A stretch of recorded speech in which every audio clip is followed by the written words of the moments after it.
टिक news.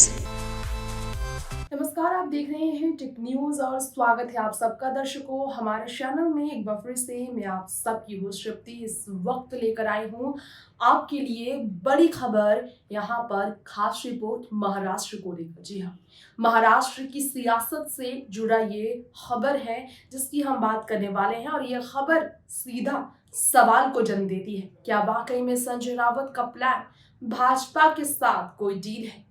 दरअसल हाल ही में jail से रिहा हुए संजय राउत ने स्टेटमेंट दिया है क्लियर।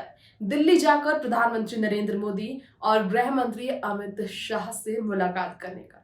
इसी के साथ साथ संजय राउत ने महाराष्ट्र की सरकार पर भी अपनी बात रखी और तो और वो कई बड़े कदम उठाने की तरफ इशारे कर चुके हैं। तो सबसे पहले आप सबको बताना चाहेंगे दर्शकों, संजय राउत पर ईडी का शिकंजा था और इसके बाद उन्हें जो है पात्रा केस में जो गिरफ्तार किया गया और बार बार फैसले बदले जा रहे थे, सुनवाई मिली और राहत उन्हें मिला और आखिरकार जेल से वो रिहा हुए।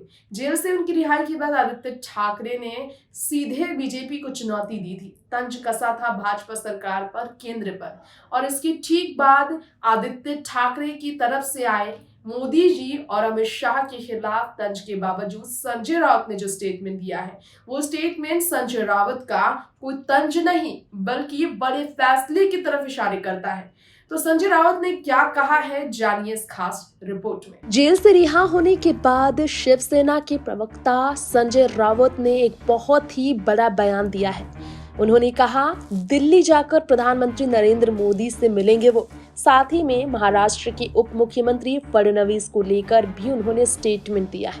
शिवसेना नेता संजय राउत न्यायपालिका पर भरोसा जताते हुए कह चुके हैं दिल्ली जाकर वो पीएम से मुलाकात करेंगे। पीएम के आगे नतमस्तक होने के लिए संजय राउत है तैयार। देवेंद्र फडणवीस को लेकर भी दिया उन्होंने बयान। संजय राउत ने कहा महाराष्ट्र के डिप्टी सीएम से भी वो मिलेंगे।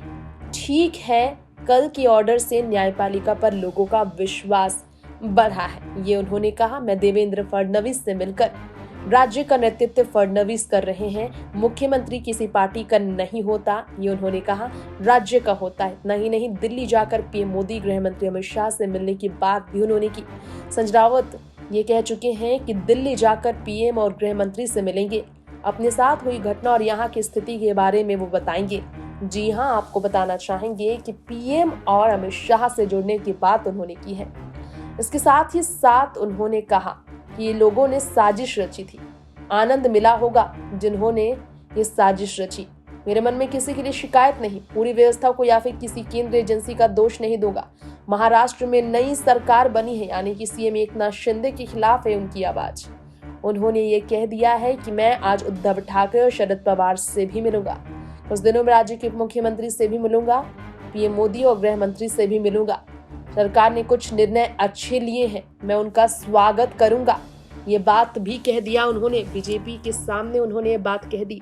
अच्छे निर्णय, उद्धव और शरद से मिलने की बात कहते हो। बहुत ही बड़ा ये सवाल है, क्या आप बीजेपी से जुड़ेंगे संजय राउत?